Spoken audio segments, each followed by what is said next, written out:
A new chapter has just opened for Burkina Faso. Ladies and gentlemen, guess what? This week, 8 foreign ministers stood beside Russia's top diplomat in Moscow. They signed what they called a very important and historic document. It was not a small update. It was described as a vision for the future. We have just signed a very important document this morning concerning the cooperation between Burkina Faso and the Federation of Russia, which is the agreement on our cooperation's foundations. It's a historic document as it first follows the vision of the two heads of state who, since the St. Petersburg meeting, instructed us to consolidate relations between the Russian Federation and Burkina Faso. Second, this is a document that has the scope of a framework agreement.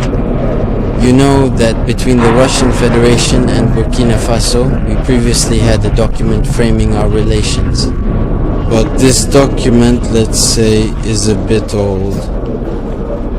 The one we signed this morning is not just an update, but it is a vision document defining the key sectors where we must strengthen our relations. The shared visions between the actors, and for us, it is an important step that we have taken today with the Federation of Russians.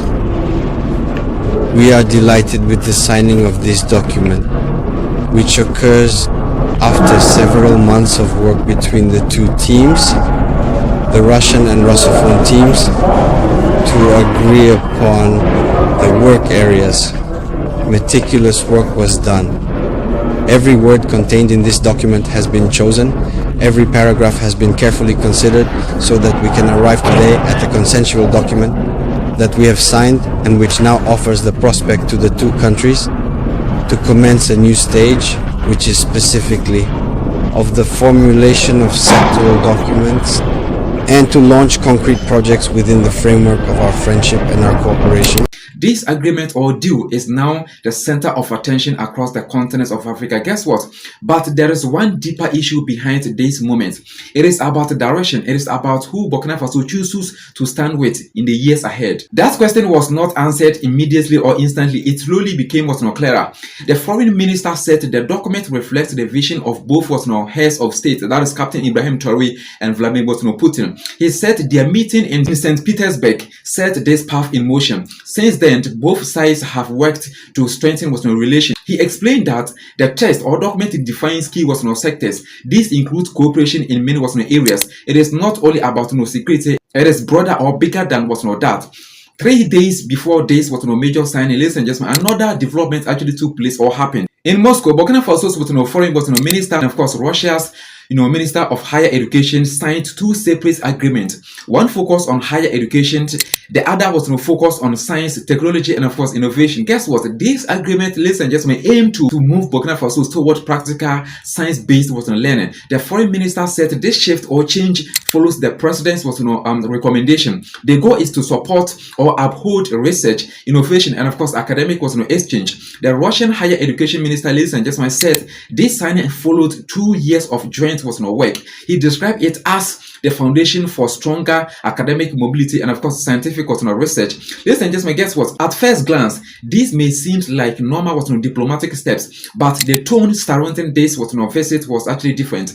An analyst later described the visit as historic and of course multidimensional. He said cooperation goes beyond security. He mentioned energy projects, including plans for a civilian nuclear power plant. He also pointed to education, technology transfer, and of course shared positions on global issues. This is where tension quietly rises, because partnerships do not actually exist in isolation. When one partnership grows stronger, others may actually shift or change. The deeper meaning of this visit was not stated directly at first, but it was actually felt.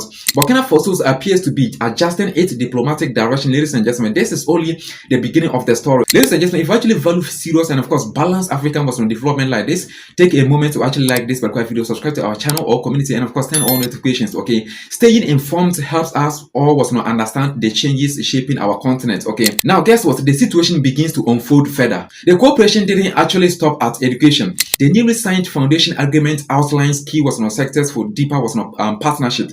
Officials describe it as a guiding document. It sets the structure for long-term cooperation. Energy is one of the major areas mentioned. There are discussions about a civilian nuclear energy project.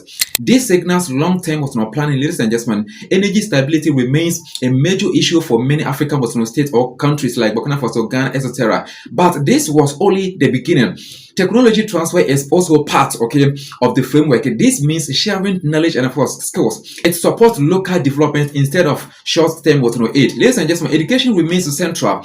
The earlier, memorandums, focus on science and, of course, innovation. These are not symbolic steps. They aim to reshape how future generations are trained. The situation didn't actually end there. An analyst stated that this visit marked a clear diversification of diplomacy. He said Burkina Faso has officially turned towards Moscow or Putin country. That statement carries weight. It suggests a shift from traditional partnerships towards new alliances. This is where regional impact begins to show. Across West Africa, specifically, governments or nations are reviewing foreign relations. Some are seeking more balanced partnerships. Others are actually watching closely before making moves. From an African perspective, this reflects a wider trend. Many countries or states actually want cooperation based on mutual respect. They actually want agreement or deals on legal frameworks, not informal promises. The analyst welcomed the creation of a legal structure for cooperation. He said real commitment is shown or demonstrated through laws and, of course, signed text. Now, guess what? What followed changed the tone completely. The visit was not framed as temporary diplomacy. It was actually presented as long-term strategy. Nationally, this could actually reshape Burkina Faso's development path. Regionally, it may influence how other states approach global powers. But ladies and gentlemen, tension remains in the background. Diplomatic shifts or changes often bring questions about balance, independence, and, of course, long-term stability. The major shift is now visible, ladies and gentlemen, during the discussions surrounding the visit. One statement stood out. An analyst said Ouagadougou, that's the capital city for Burkina Faso, has definitely turned its back on Paris or France. And of course, the Western bloc. Guess what? That is a strong interpretation. It reframes the visit as more than cooperation. This closes the open loop from the beginning. The deeper issue was actually direction, ladies and gentlemen, and direction now appears clearer. Official statements from Burkina Faso's foreign minister remained focused on partnership and, of course, vision. He emphasized mutual respect. He highlighted structured cooperation. There were no public statements attacking any country or state. On the Russian side, officials highlighted long-term efforts and, of course, shared development goals. Public reactions has been mixed but calm. Some see opportunities, others actually urge careful balance. Institutions within Burkina Faso are now expected to actually implement these agreements or deals. That includes universities, research centers, and, of course, government agencies. This moment teaches an important lesson about leadership. Ladies and gentlemen, diplomacy today is actually about options. It shows that African nations or countries are actually seeking broader or bigger partnerships. It also shows that global influence in Africa continues to actually evolve or develop. Let me actually remind you, precious audience, if you actually appreciate balanced reporting or analytical development like this, please make sure that again to like, subscribe, and turn on your notification bell in case you have not actually done it. So make sure to give us your support so that we can actually keep on giving you analysis on African development. The story, however, does not actually end here, because every diplomatic shift carries future consequences or results, and those consequences are still unfolding. This development may shape Burkina Faso's future for years. If the agreement or deals succeed, the country could actually strengthen its science sector. It could actually expand research. It could actually improve technical training. Energy cooperation, if realized, could actually support industrial growth. Academic mobility may also allow students and, of course, researchers to gain new skills abroad. Regionally, other African states like Ghana, etc., may actually observe closely. Some may actually consider similar diversification strategies strategies. Others may actually focus on balancing old and new partnerships, ladies and gentlemen. The political meaning is broader or bigger. Africa's global role is actually changing or shifting fast.